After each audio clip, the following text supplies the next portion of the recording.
সন্ধেবেলা ভালো কিছু খেতে ইচ্ছা করছে, কিন্তু কি বানাবে সেটাই বুঝতে পারছো না। তো চলো আমিই বলে দিচ্ছি কি বানাবে।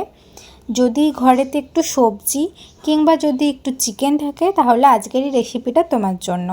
তো আমি বানাচ্ছি স্প্রিং রোল। তার জন্য আমি প্রথমে একটু গরম তেলেতে পেঁয়াজ, লঙ্কা, রসুন, গাজর, টমেটো, তার সাথে ক্যাপসিকাম আর কিছুটা পরিমাণে বাঁধাকপি দিয়ে এটাকে ভালো করে একটু ভেজে নিচ্ছি। এটাকে একটু ভালো করে ভেজে নেওয়ার পর আমি একটা আলাদা থালাতে তুলে নিচ্ছি।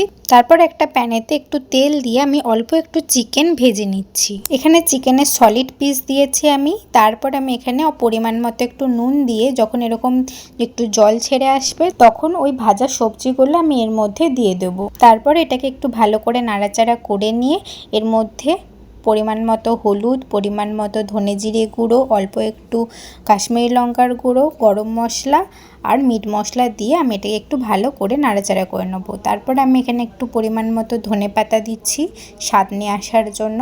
এটাকেও একটু ভালো করে নাড়াচাড়া করে আমি 5 মিনিটের জন্য ঢেকে দিচ্ছি। 5 মিনিট বাদে আমি এখানে কর্নফ্লাওয়ার গোলা জল, তার সঙ্গে একটু টমেটো সস, 1 চামচ সয়া সস আর 1 চামচ চিলি সস দিয়ে এটাকে আবার একটু ভালো করে নাড়াচাড়া করে নিচ্ছি।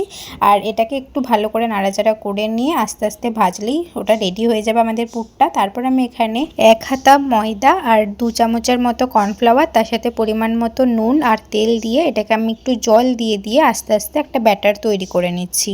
অল্প অল্প করে জল দিয়ে এরকম একটা স্মুথ ব্যাটার করে নিও।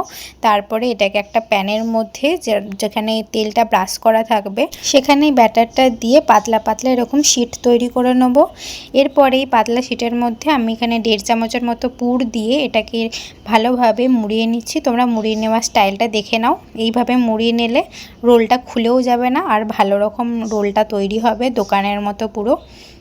এরপরে আমি যেখানটাতে আমি একটা ব্যাটারটা তৈরি করেছিলাম ময়দা আর কর্নফ্লাওয়ারের, সেই ব্যাটারটা আমি এখানে দিয়ে অল্প পরিমাণে এটাকে চিটিয়ে দিচ্ছি।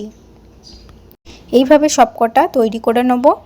এরপরে একটা করে আমি এখানে রোল নিয়ে ওই ব্যাটারটার মধ্যে আমি ডোবাচ্ছি যেটা ময়দা আর কর্নফ্লাওয়ারের ছিল। তারপরে আমি এখানে লেরুয়া গুঁড়োতে ডুবিয়ে আমি এরকম করে সবকটা করে নেব। এরপর আমি এগুলোকে তেলে ভেজে নিচ্ছি। হালকা হাতে তেলে ভেজে নিতে হবে, বেশিক্ষণ লাগবে না ভাজতে। 2 মিনিটের মধ্যে এগুলো সবই ভাজা হয়ে যাবে। আর যখন এগুলো লাল লাল হয়ে যাবে তখন এগুলোকে তুলে নিতে হবে।